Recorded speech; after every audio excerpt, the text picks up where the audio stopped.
All right, welcome to the Epic Real Estate Investing Show. I got another great show for you today, another episode of Mastermind Mondays.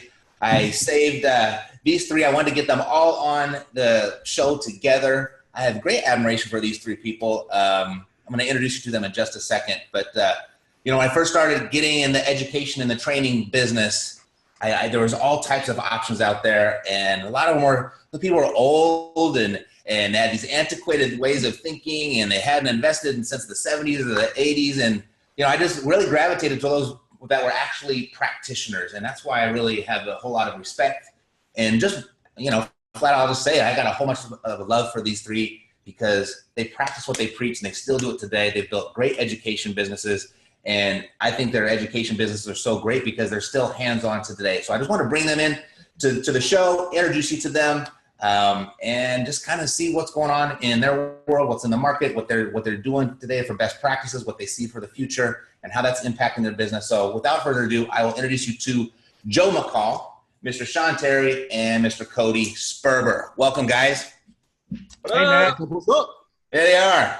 Love it. Hey, Matt, who are you talking to? You're looking the other way. Who are you talking to? Yeah, so we do this multi-purposing of content. So we've got like 4 cameras going on right now, and then I got you guys online. So we cut this up into a bunch of little pieces so everyone can get a taste of the goodness that we do here.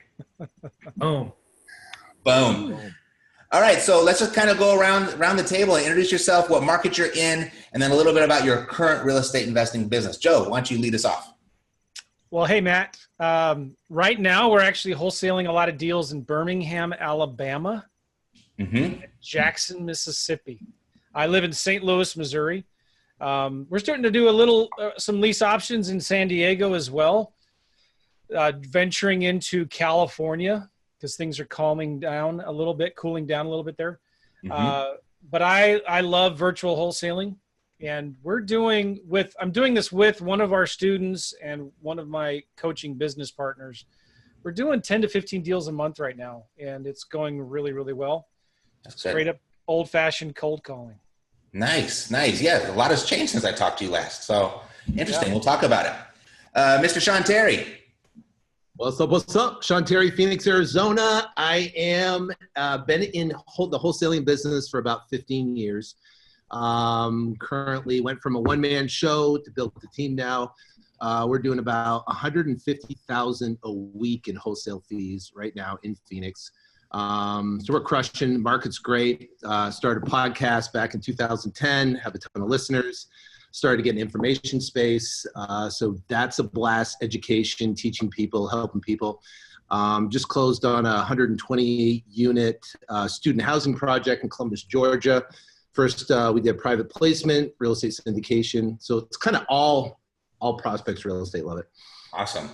Yeah, a lot has changed over there too. So congrats on your recent success. Hey, Coach. Matt, I got to say go ahead, Joe. First. You and I both have more higher ratings and reviews than Sean Terry does for our podcasts. It must be your beard, and then he does one he does 3 podcasts a day. So I mean, what you lack in talent, you got to make up in volume, right? I just wanted to let everybody know. Thank you, Joe. I appreciate it. Mr. Sperber. What's going on, guys? Hey, Matt, first off, thanks for having me on. Always loved watching your stuff, man. You are a freaking workhorse. You got tons of good stuff out there. I love the fact that you really focus on wealth creation, creating sustainable wealth through real estate. Us deal junkie guys, we're all about flipping houses, and we keep putting ourselves out of a job because we're always looking for the next deal fix. But always really admired your hustle and everything you got going on. You got a great community. So thanks, Cody. And you must be doing something right because you lined up some beasts on this one. I sure did. This is good-looking guys. This is a few acts of God and a fantastic assistant to pull it off. So there you go. Anyways, my name's Cody Sperber. My wife started calling me the clever investor long before I was clever. And, the term sticked, is that how I say it? The coin term? Anyway. Started, I'm actually in the Phoenix market as well. Me and Sean Terry have been going toe to toe for over a decade now. and having a lot of fun. I started off wholesaling because I didn't have any money, and I had to get creative and create the money. And then I finally got the courage to do some rehabs, worked my way up. I've done a little over 1,000 deals, probably like 1,400 deals by now. I've kind of lost track, but in 2010, started Clever Investor, the education company. It was going to be a software company. I was using some pretty cool tools in my own personal business. And, people were asking me, can I get my hands on that software? And then it took off, and the education came right behind it, and we blew up the business. Got 77 amazing team members now. We're one of the larger education businesses in the space. And it's been a wild ride, so much fun. And right now, my real estate business, I actually just partnered with my two best friends. So this is going to be new and interesting for me. We're all old. We're all 40 plus at this point. And one guy owns a Buffalo Wild Wings. He's never done a real estate deal in his life, but he watches a lot of HGTV. And my other buddy sold T-shirts for a living. So what could go wrong? We got the guru, the chicken wing guy, and the T-shirt guy. And we literally just started last week. And every single day they come and sit down in front of me like, what do? We want to go out and get deals. But what works. Right. We already have 4 or 5 rehabs that we're getting started, and we're buying from other wholesalers. The business is going to be a rehabbing business. We're going to wholesale some, but it's going to be a rehabbing business. I want to, just get those big fat paydays so I can then listen to your podcast, Matt, and figure out how to put the money to work. Awesome. I can fire myself from this business. Right. Do the fun stuff in life.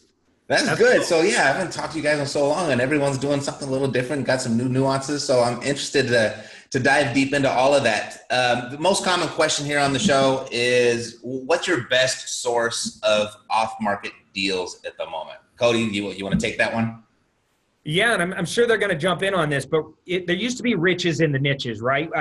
For a long time, I was, door knocking, and when that stopped working, door knocking foreclosures, the market started melting down, and then I was down at the foreclosure auction, and then the REOs happened, and the short sales happened, and there was all these niches.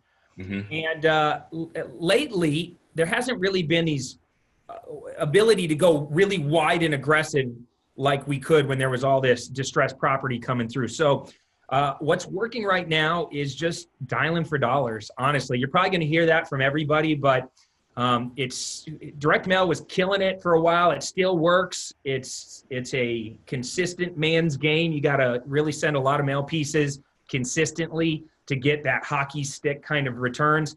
So what we're focusing on right now is just, being able to go after really good targeted type of lead. Maybe we're farming areas of high equity, absentee owners or foreclosures or probates or whatever. But instead of sending a mail, we're actually getting those lists, skip tracing them, and putting on a headset, putting on a smile, and just dialing for dollars. And that seems to be pulling a good amount of deals. And the last thing I'll say before I let it go is I honestly think of marketing as like a 7-layer cake. You got to layer in a bunch of different layers. You can't just be focused on just one strategy. I know that was the original question, what's your best way? But they all kind of play together in today's world. Sure. It's more about like omnipresence in the mind of your prospect. If they see you on social, they see you when they Google, and they see you on pay-per-click, and they see you on Facebook ads, and they go, you pixel them, and you go over to YouTube, and they see you on YouTube, and you're chasing them all over, and then they're getting direct mail from you. All of a sudden, they feel like you're bigger than life. You've almost created an experience for them. And honestly, that's how we're able to get more deals, is just because we're everywhere. Once they get into our web, we're doing multiple layers of marketing to them at the same time. Question on that, Cody. You talked about this multi-level marketing machine that you've got built, and I see it everywhere. You've got this monster training program and training course. And do you separate that from your real estate business as far as when you're looking for the sellers, and do you do the same practices? Yeah, it's pretty much the same thing. It's just, my real estate business, the education side of things, it's a digital. We're really digital marketers that sell real estate investing education, right? And so there's certain things I'm going to do online.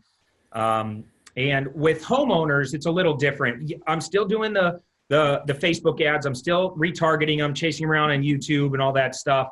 But I send a lot more direct mail in my real estate business to acquire deals. Like in my education business, I'm not putting out bandit signs, that kind of thing. It's really a relationship business on the real estate side.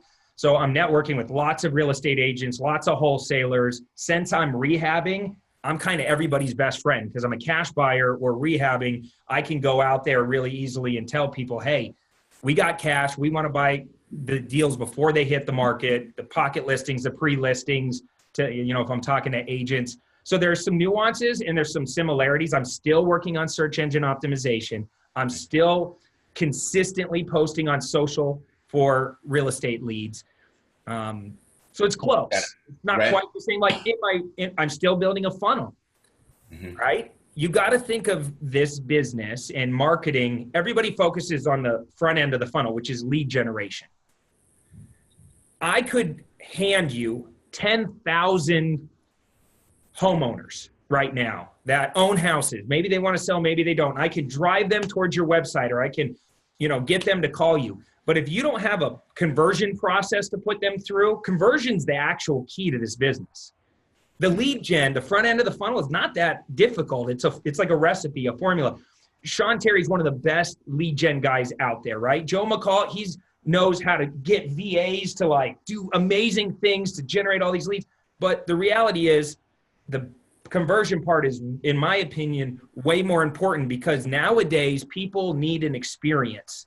Everybody's selling something. Everybody's pitching something. There's 50 million blinky lights on social media. People's brains are geeking out.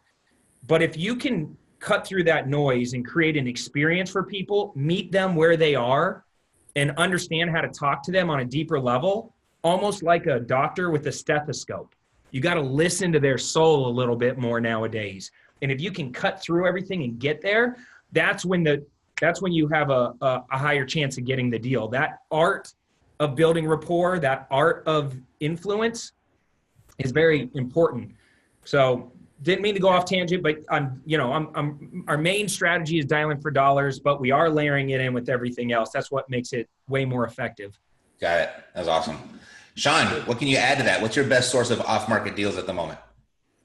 Well, actually, Cody pretty much nailed it on the head when it came to layering. So what we'll do is we'll pull a huge property tax default list. We'll take that list and then we'll skip trace it with an IDI. It will give us a ton of different numbers. Now we have that skip trace list. We'll direct mail that list with a Street View postcard. Then we'll take that list and then we'll rip out all the cell phone numbers and then we'll RVM them, ringless voicemail them. Then we take that list with all the numbers that have on there, and then we put them into Call Tools, which is our dialer, and I have basically 5 cold callers. They're cold calling about 1,000 dials a day on those. And then after cold calling, we'll take that entire list, upload it to Facebook with the email addresses, their phone numbers and everything, and then we're going to retarget them with Facebook ads. So that's basically the combination of, just like you're repurposing content, we'll basically repurpose that list, and we're going to hit them from every angle. Mm-hmm. So what we're finding is the results are, we're about $43 cost per lead when it comes to RVM, ringless voicemail. That's the cheapest, fastest, easiest way to get in front of someone very quickly, to get leads coming in almost instantly. Cold calling, we're seeing about $110 cost per lead. Direct mail, we're seeing $341 cost per lead.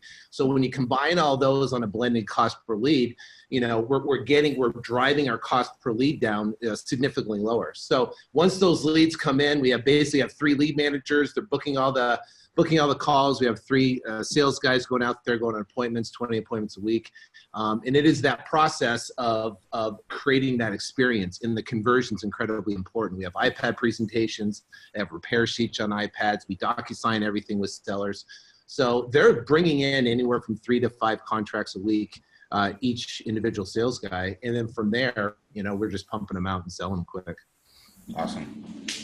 Mr. McCall, your best source of off-market deals at the moment? We are pulling lists of absentee owners with high equity. Mm-hmm. We're targeting high cash flow markets. Like I'm finding the easiest deals to wholesale are the ones that there's a lot of out-of-state investors that are coming in and buying up these properties for cash flow. So Birmingham, Alabama is really good. Jackson, Mississippi is really good. And we're targeting these homeowners. We're targeting absentee landlords. So we're getting addresses. We're skip tracing them. We're doing ringless voicemail. And then we are cold calling with Mojo. We're using Mojo Sales. I want to start using call tools. I've heard a lot of good things about it, but we have $5 an hour VAs in the Philippines that are doing the initial cold calling to these high equity absentee owners. And then we have a boots on the ground, one of my students who's a wholesaler in Birmingham, who is actually getting on the phone and closing all these deals over the phone. And she's making offers over the phone. And here's the key to it all. No matter what kind of marketing you're doing, the key to it, what we have found is the follow-up. I don't know my cost per lead. I should, but we're spending on average of about $500 in marketing per deal. And our average profits are right around $8,000. So the ROI is incredible, right? But the key to it all is follow-up. We're finding on average it takes 3 to 4 months from initial contact to finally doing the deal and making the money. On average, about 6 to 7 touches. And so our Podio, we use Podio. It's super simple. We don't have any fancy automations and workflows. It's just every time that lead is touched, we create a new task to follow up again the next day, the next week, the next month. And so every lead in Podio has an open task assigned to somebody with a due date. And all of this marketing is awesome, but unless you're doing the follow-up, you're not going to go anywhere with this. So probably, I need to look at the numbers, but last I looked, it was about 80%, 85% of our deals comes from the follow-up. It's not that first initial contact. That's what I'm, let me say one more thing too. We're still doing texting. We'll find landlords and for sale by owners on Craigslist and Zillow, and we send them individual personalized texts one at a time. And we're still doing that. I found that works really well when you're doing some more creative things like lease options and stuff. So we're doing that in some other markets. Sweet. So yeah, it seems to be the common answer is, what's old becomes new again. It comes back around and people are really picking up the phones and just putting in the work and working the repetitions. What have you found, Joe, I'll start with you since we're talking already. What have you found to be the best approach when you're picking up the phone and initiating these conversations? And I guess a part 2 of that question would be how much training is going into your 5 VAs and how important is their effectiveness, or is it just a straight numbers game? It's a straight numbers game, but also one of the reasons why we're so successful with using virtual assistants for these initial cold calls is we're talking to them every single day. A lot of people just hire VAs and expect them to take it and run with it. In fact, we're talking to them by text or by Skype every single day. And we just started something where we're having a once a week for 30 minutes, a training where all of the VAs, we only have 4 or 5, but they get online together once a week for some training. And so that constant regular communication is really, really critical and important. And you asked me 2 questions. I forget the first one. One, it was the approach. Like when they pick up the phone, what does that initiation sound like? It's like, hey, sorry for calling you out of the blue. This is Jim, we're calling about your property at 123 Main Street. So we're assuming that person is Jim who owns the house at 123 Main Street. We're not asking them, what's your name? Do you own the house or whatever? And so, we get a lot of angry no's and FUs and all of that. So we just blacklist them. We don't call them anymore after that. But when our initial pre-screening is super simple, like maybe 3 or 4 questions. That lead then goes into Podio through a web form, and our local wholesaler, she's the key to all of this. She's amazing. She immediately calls that lead back right away, and she's on them like white on rice. She's calling them 4 or 5 times a day until she gets a hold of them. She's texting them, and she is super relentless, but she's really sweet too. She's got this nice, charming Southern accent, which, by the way, if you're ever looking to hire somebody on acquisitions, you should think about looking for somebody in the South. I'm not kidding. who's got a sweet Southern charming accent, you know, that just kind of disarms people. But she's really good. I mean, she calls people honey all the time. She's got these big, angry, gruff landlords that she talks to, and she softens them up right away. So, but she's also relentless. She's just following up, and there's really no fancy script that we use. We just talk to them and ask them a lot of questions and make a lot of offers. Got it. Sean, your approach similar, or do you have a different way of going about it? Actually, there's two different approaches we tested. One approach is where the person is diving deep on with the seller, so they're cold calling, and then they're booking all the way to an appointment. That entails a lot more training. There's a lot more drop off, and there's a lot more breakage. So our approach we're currently doing right now is literally just getting them on the phone, finding out if they have a house to sell. If they have a house to sell, then we immediately do a transfer to a live a lead manager. We have 3 lead managers that then will take the call over, and then from then they're trained and they'll book the appointment. The lead managers work in house and the VAs are out. So that works a lot better. So the VAs are only trying to find out if they have a house to sell, and the answer is yes, they'll do a transfer. Sweet. Cody, do you have a different approach or similar? Pretty similar to what Sean's doing. I'm definitely not as, you know, Sean. Yeah, I listen to Sean talk, and I'm just like, yep, that's how to do it. I don't really have it together like that.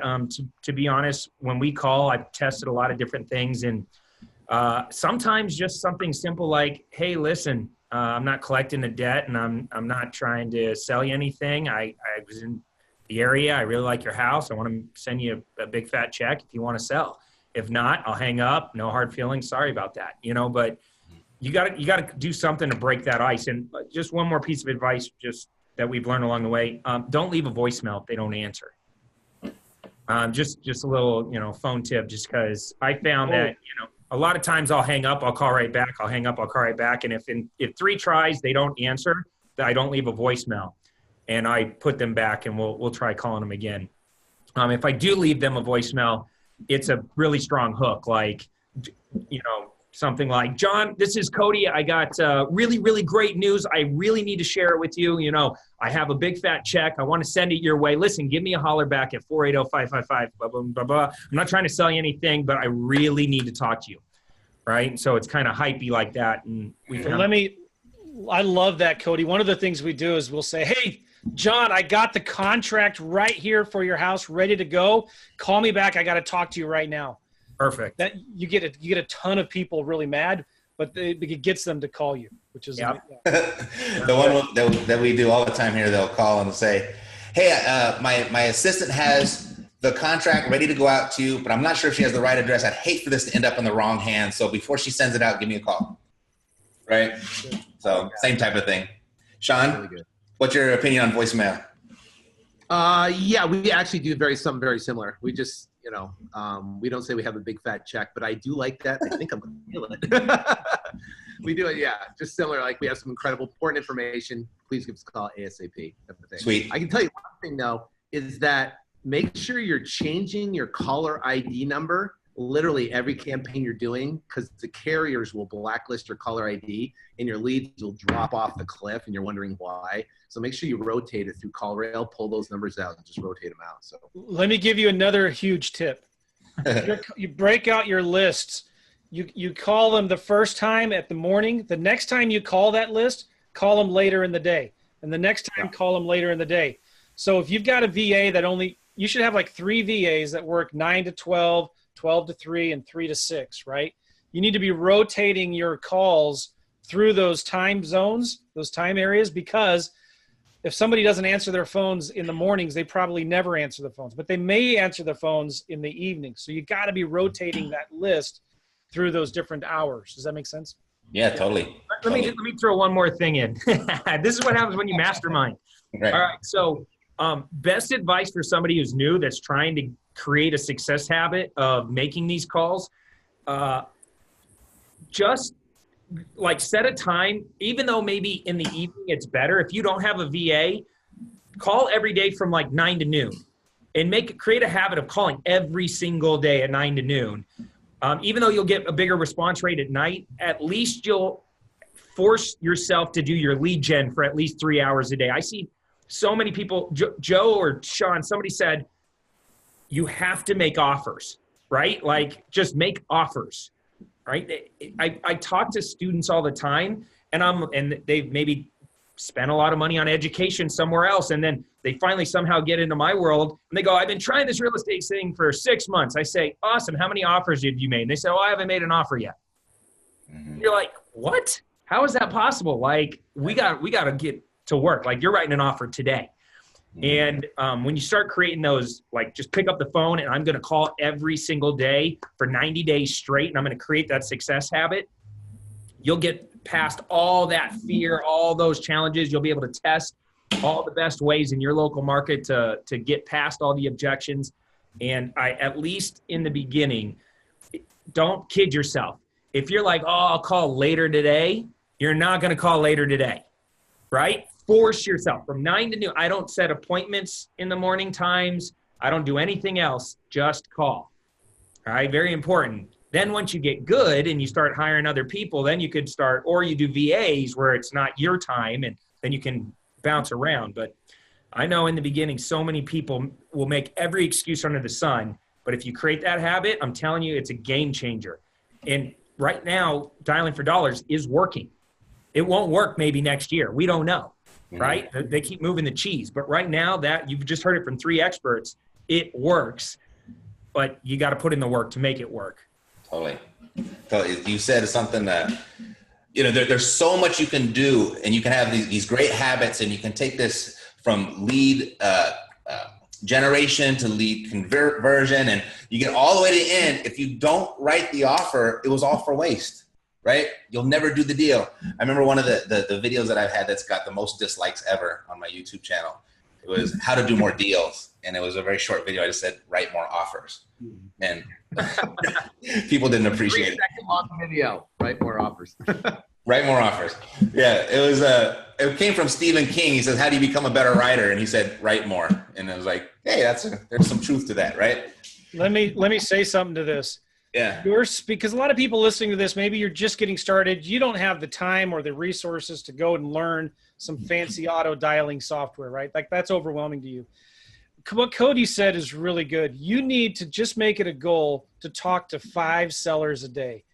And if you can make, offers to at least 3 of those 5, but if you can make it a goal to talk to 5 sellers a day and make an offer to every one of them, even if they tell you to F off, yep. Send them an offer anyway, right? And just get in that habit of talking to sellers. Because here's the thing. Your speed to income is directly proportional to the number of offers that you make.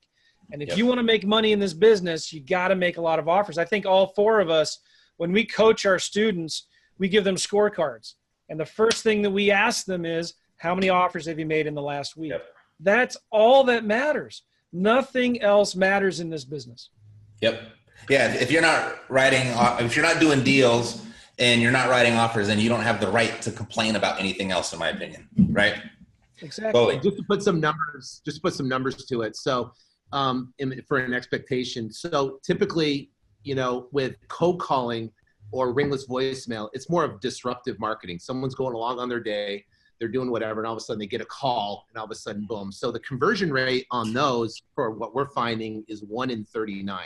So you get one deal that comes in for every 39 leads that come in. So you got 39 leads. So that means that's 39 offers that you're making before you're going to get one. So back to Cody's point, back to Joe's point, back to Matt's point. If you're looking at it, people come in and go, well, I've only made 12 offers. I've only made 7 offers or 8 offers. Well, you're not even playing in the numbers. Yep. Get in the numbers first. Make 50 offers, then come back and talk. And now we can reassess, exactly what's happening within that offer structure. Well, Sean, what you're saying is important because there's a difference between getting excited about real estate and going out and trying to flip a house versus owning a active real estate investing business where you're either wholesaling or flipping houses as a business, right? That business means you got to think like a businessman or woman, and you got to track your key performance indicators, your KPIs. And you're like one of the best in the world at this. I just always kept it simple. How many phone calls do I have to make to fill out to get an answer, right? Yeah. How many just rings have to happen before I get an answer on average? How many answers before I have a conversation and can fill out a lead intake form, which means we actually talked and it's not a F, you take me off your list. There's actually a potential. Now I know how many phone calls I have to make to get an answer, how many answers before I fill out a lead intake form, how many lead intake forms before I get to a point where I can write an offer, how many written offers before I get to one accepted, how many accepted before I get to a closed deal and a profit check. And if you start tracking those, you can start to see the funnel, right? And all the touch points that have to happen. And then, like you said, you've tracked it to the point where it takes us 39 lead intake forms or conversations before we get to that deal, right? Or whatever you just said. I think it was 39. Yeah. So then all of a sudden you can look at your team or yourself in the mirror and go, how much money do I want to make this month? And then you could just go back to the front of the funnel and say, all right, I got to 5X it to get that result on the back end because I know all the metrics in the middle, right? And you could start to plan out how much money you want to make each quarter or each year. But if you're not tracking that stuff, there's no hope for you. And winging it is not a strategy. If you're running a business, you got to think like a business. And that's very important. Amen. Yeah, it creates a predictable business, right? You can predictable. You get confidence in your business. You can hire people. There's a whole bunch of things that will allow you to do knowing exactly those numbers. So good point, 100%. Cody. Sean, what are you seeing in your business or the market that has you maybe concerned or maybe has you excited? And how is it changing the way you're operating? Concerned or excited? So first off, it's not concern at all, but basically what we look at every single month is inventory. We look at our current inventory every single month, how many units are currently on the market, how many pending sales are there, and what's our average monthly supply, which is roughly about 2.6 months right now. So we're watching that every single month. And so obviously Phoenix is going to be different from St. Louis or any other market, California, across the country. So anybody who's in the business right now, if you're fixing and flipping business, and if that's going to be your core element of the business, you have to watch that inventory levels. And if it ticks up, then you want to kind of start scaling off the whole fix and flip model, and maybe go toward the more toward the wholesale model. In Phoenix, we're not seeing that right now. We're seeing anywhere. I mean, it's literally staying within about 2.4 to 2.6 months supply. And if it starts to increase, I mean, I do fix and flips as well. Our mandate is company mandate. If there's not at least a minimum of $100,000 spread, we won't touch it. But as the market, changes and shifts over the next 12 to 18 months, these are something we watch every single month, and we'll make a determination to take down a property or not, or potentially wholesale it. So it's all driven by the inventory, and anybody can look in their market.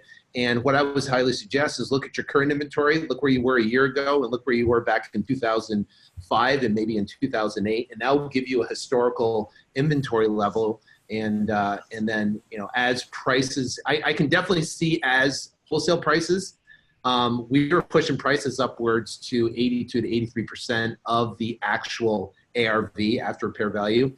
They've come down a little bit. We're actually under 80%, right? About 78, 79% is our numbers right now.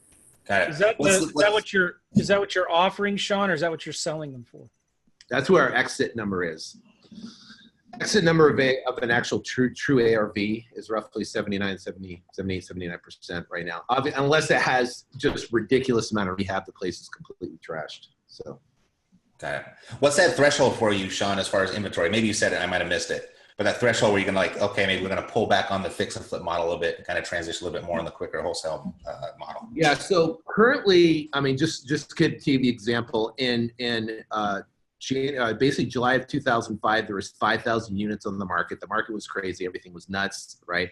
In August of 2008, when Washington Mutual crashed, we had about 50,000 units on the market here in Phoenix. So 50,000 units, from 5 to 50,000 units. A stable market in Phoenix is about 32,000 units. We're currently sitting right now at about 16,000 units on the market right now, and we're staying pretty steady and we're just kind of going in a sideways channel right now. We haven't broke down, we haven't broke up yet. So if it breaks up, right, then we're going to start obviously looking for basically taking that fix and flip model, kind of taking it off the shelf. Got it. Joe, what are you seeing in your business or the marketplace that has you concerned or excited? How is it changing the way you're operating? That's a good question. I've always loved wholesaling because wholesaling works whether the market's going up or down.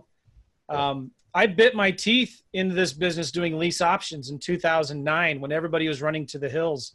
So I think it's important for people to know how to do creative deals if the market starts falling, because you get more sellers that are motivated. You have less cash buyers, investor buyers, maybe buying homes. So you need to learn how to buy deals creatively, land contracts, subject tos, owner financing, lease options.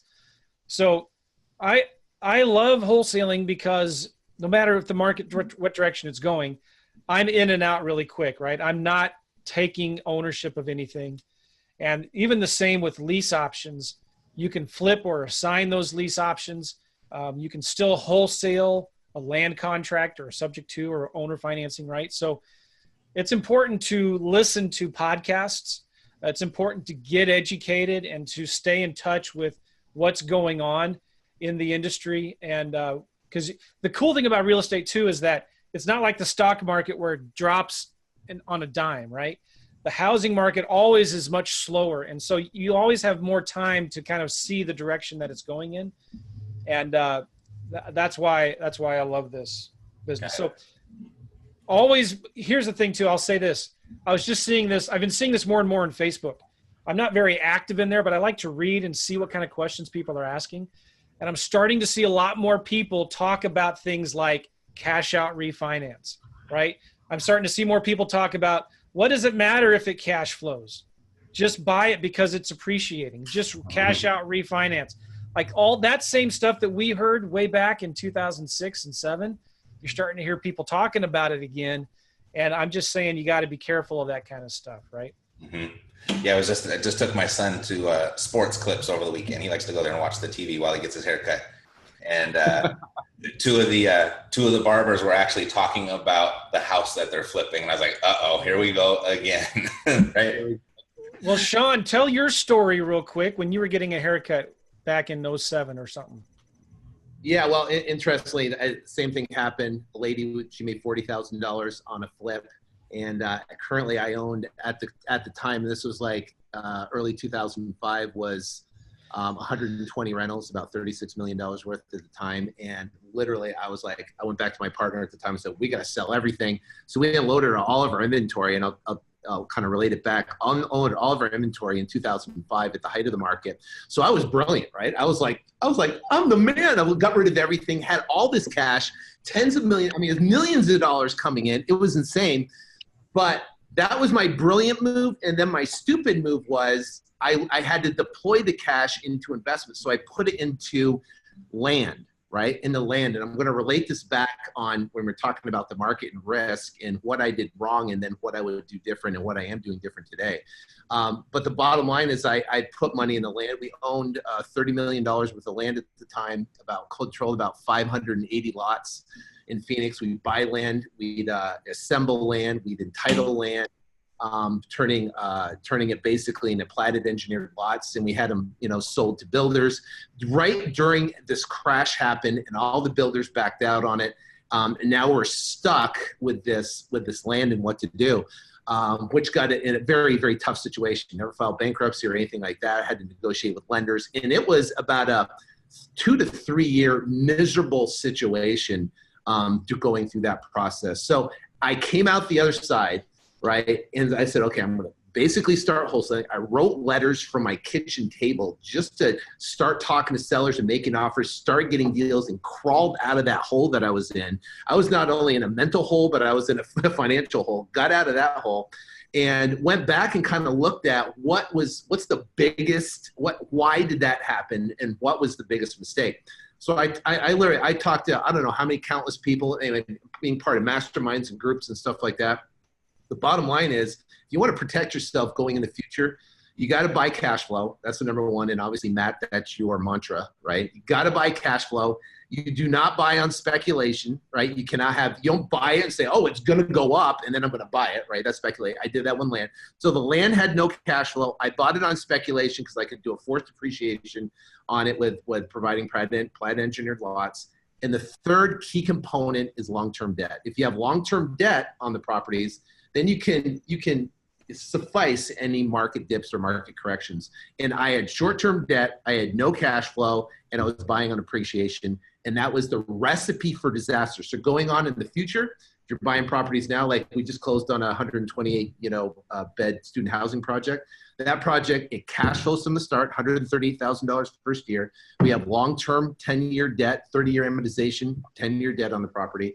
And it's literally cash flows, and we're not buying it for appreciation. We're buying it, and we had basically a very conservative cap rate exit on 5 years. But if we have to hang on to it, we can hang on to it for a full 10 years. So it's a different approach than it was back in 2008. So lessons learned. It's a good job. Cody, the biggest win that you've had in the last 12 months, and what did you learn from it? Biggest win? Yeah. It's kind of a weird winner. What's up, winner?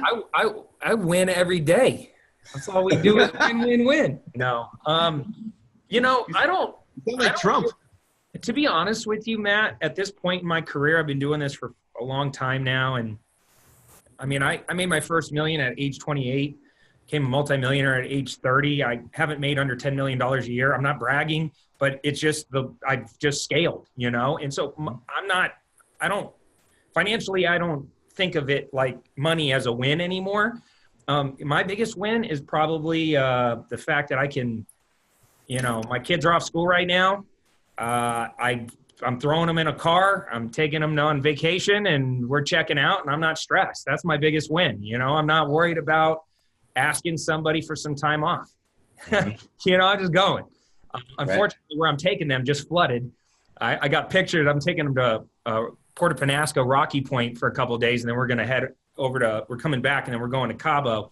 But I just got pictures. The whole place is flooded. So now I got to scramble and figure out what we're going to do. But, that's, to me, if you're talking real estate, I'm now in business with my two best friends.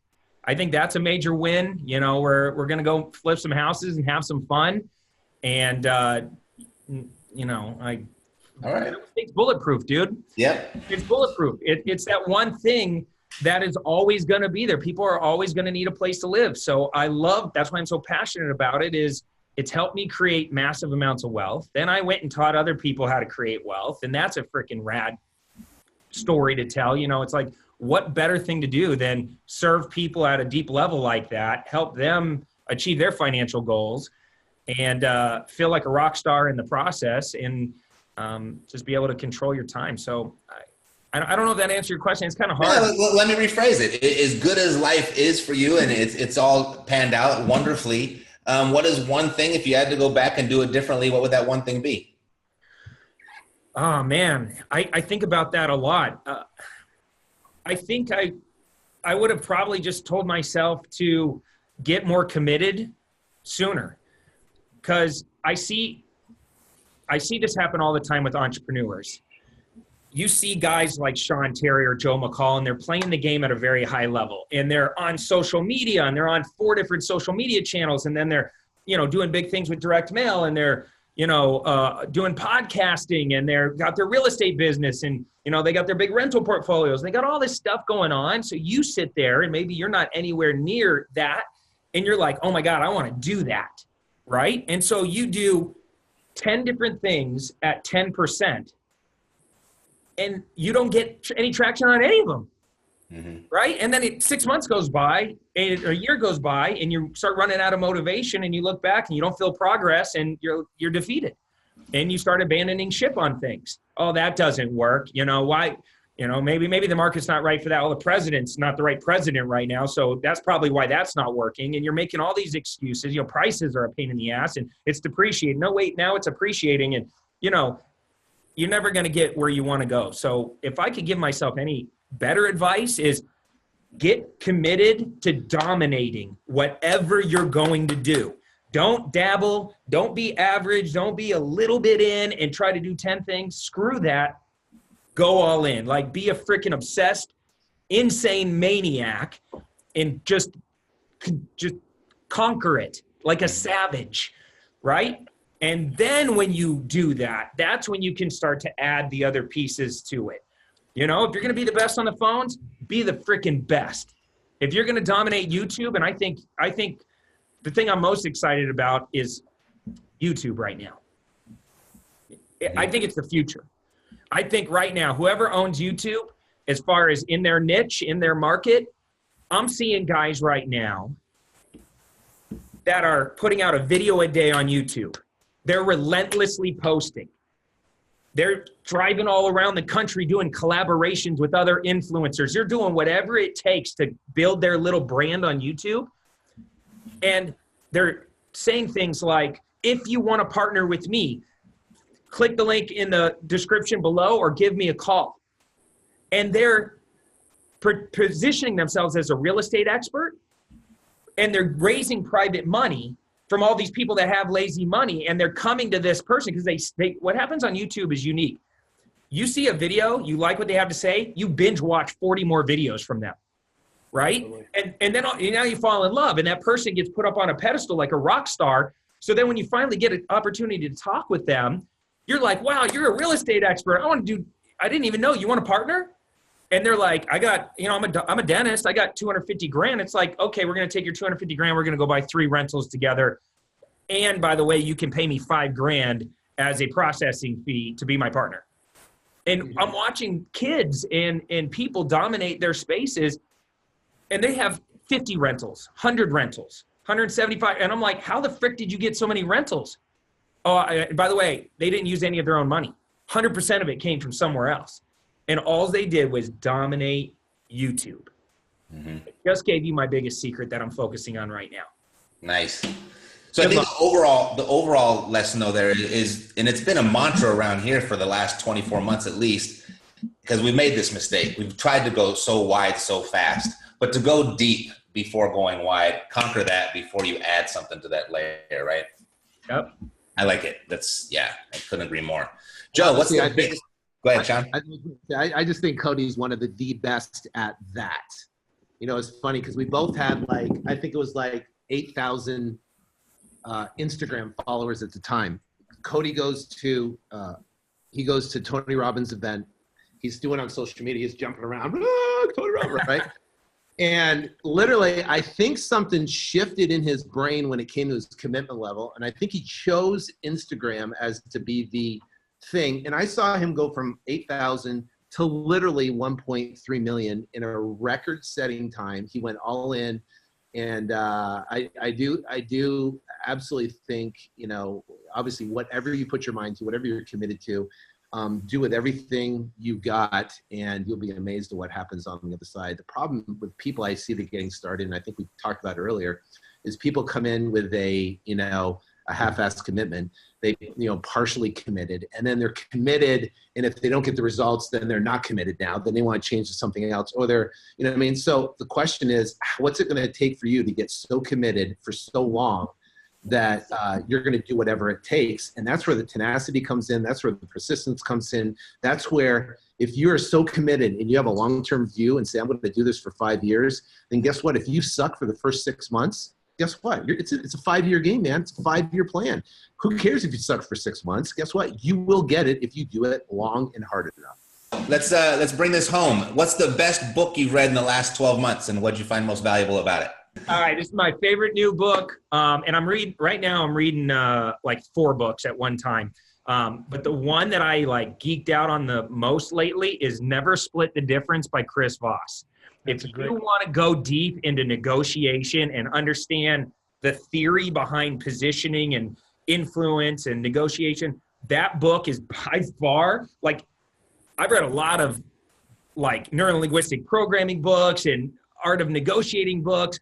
This guy is a freaking beast when it comes to negotiation. So it's Never Split the Difference by Chris Voss. You will not be disappointed, and it applies to real estate. Awesome. Yeah, it's come up here on the show more than once, and it's been in my Audible library for at least a year. I think Cody might have pushed me over the edge to actually listen to it now. Sean, best book in the last 12 months. What'd you find most valuable about it? All right, I got two books. So one book I'm reading right now that's really, really good that just came out, and a book that's a tried and true book that's great for just personal growth, personal progress in life and business. So that book is Organize Tomorrow Today. It's a great, great book. It's literally and anybody I've ever recommended it to literally text me back and say, that book is insane. It's so good. It's literally Organize Tomorrow Today, and it's a phenomenal book. Go check it out. The book I'm reading currently right now, it's a great book, is Joe Fairless's book, who, if you know from the Best Ever Real Estate Podcast, great guy. Yep. 28-year-old kid, built a $400 million multifamily portfolio. The guy's a total stud, right? So he has a 400-page book right now called The Best Ever Real Estate or Apartment Syndication Book, and exactly how to do it. It's very technical, very detailed, explains the entire process from start to finish. And I thought I've got some great takeaways from that. I highly recommend it. Yeah, great guy. He's a great friend of the show. We just had him on the show, I think, 2 weeks ago. So awesome. I didn't know about this book. Giving him ample time opportunity to share it. But thanks, Sean, for sharing that. All right, Joe, did you figure it out? Yeah, thank you. Mm-hmm. There's a book called Endurance. It was written in the 50s by, it's about Ernest Shackleton. Mm-hmm. And it's a great book about leadership and never giving up. I love the book. And I'm sure they've done movies about it, but the book and there's been several books. It's called Endurance. It's about Ernest Shackleton. Great book. And it's like it's a historical book, but it's really easy to read. And then the book I've been reading right now that I'm really getting into, it's called Giving It All Away and Getting It All Back Again. Written by David Green, the guy who started Hobby Lobby. And it's about being generous, about living generously, not just financially, although that's important, but also with giving away of your time, your treasures, your talents, your knowledge, which I think all four of us here do a lot of that in the real estate and the business space. But I like hanging out with people who are generous. I don't like hanging out with people that are stingy and hold all of their secrets to themselves, So that's a really good book, Giving It All Away. Awesome. I'm glad you actually brought that up, Joe, because you three are three of the most generous people that I know. I've gotten so much from you, and I just wanted to do something to share this and give back to you guys as much as I possibly can. Joe, if someone wanted to get in touch with you, what would be the best way for them to do that? Good question. Whatever you do, don't. Want me to come back to you? No. All right.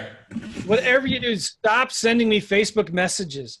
I don't read those things, and it's frustrating because people get so mad at me that I'm not responding to their Facebook messages. But anyway, the best way probably is just through my podcast, Real Estate Investing Mastery Podcast. Perfect. One of the longest running ones on iTunes. Congrats on that. Cody Sperber, what's the best way for someone to get in contact with you? Yeah, my address is, no, I'm just kidding. Yeah, just send them, just have people showing up at my house. It'd be pretty funny. Yeah. You know what? On Instagram, I'm at Clever Investor. I'm pretty much at Clever Investor on all social platforms. But I'm out there. I'm out there, and I put myself out there. I invite people into my world on a daily basis. I'm constantly going live. I got marketing stamina, so I'm always putting myself out there. And I think, if you want to come hang out, find me on social, download my book at fliphousesbook.com. It's a free resource for you. So that way, at least if you want to learn how to get into the real estate investing business, that's a great step-by-step guide. Let me add to that something that's really important too. You can't go broke making money. Okay, I'll say it again. You can't go broke making money. So what are you focusing on? Like, here's the thing. Focus will make you rich. Focus will make you rich. So if you want to be successful in business, focus on what matters most. Become brilliant at the basic things, right? I wrote a book called Brilliant at the Basics. Focus on those basic things, talking to 5 sellers a day. If you don't have leads, if you can't afford marketing, go find other wholesalers out there that have old leads and offer to follow up with their old leads for them and split the deals with them or something like that. So you literally have no excuses, none out there. If you focus on your highest revenue generating activities, which is talking to sellers and making offers, you're going to have success in this business. And so I just think that's important. You can't go broke making money. Focus will make you rich. You know, shiny objects will make you go blind. So get rid of those shiny objects and just focus on those basic elemental things in this business, and you're going to do fine. You're going to crush it. Thanks for that, Joe. Sean, if someone wanted to get in contact with you, what would be the best way for them to do that? They can go to flip2freedom.com, flip2freedom.com. I have a book there they can download for free, read it if they want. And to add to what these guys are saying, I remember you and I, Matt, sat down at Tommy Bahama Cafe, Laguna Beach, California. Remember that? Had a couple cocktails. Beautiful day outside. How long ago was that? You've had a huge impact on my wardrobe, Sean, since that day. Great. Yeah. Anyway, but we had a great time, and we were both not there. We were both still figuring it out. We were both, you know, bouncing ideas off either. You were very giving. I was very. We went back and forth. We're still navigating the path of really trying to make our way in the industry, make our path, you know. And I remember it was a great conversation. We had a great time. And to add to what these guys are talking about, to kind of wrap it up, and now I've seen what you've accomplished. And what's great about it is you've had relentless focus, which, you know, talks about what Joe talks about. You know, you've been part of masterminds. You've surrounded yourself with the right people, Cody's talking about. And you had one other element that wasn't discussed, and it was the consistent action. You had absolute consistency, and from that meeting and from that meeting, I think I took away, you have consistently put out content, consistently put out podcasts, consistently been there. And if you look at that effort and energy of being consistent, you've risen to the top of the game in all aspects, from the coaching that you've done, the masterminds that you're putting on right now, the education, your training and stuff, which and it's created of being now an industry leader.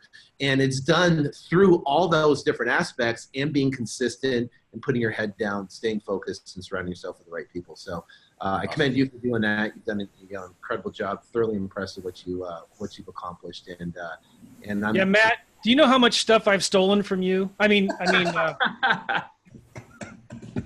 Yes, I actually do, Joe. It's brought to my attention all the time.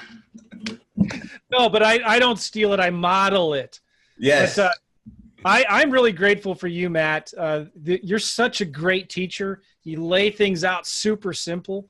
And I really look up to you, all the rest of you guys, sort of. But like Matt, you keep doing what you're doing.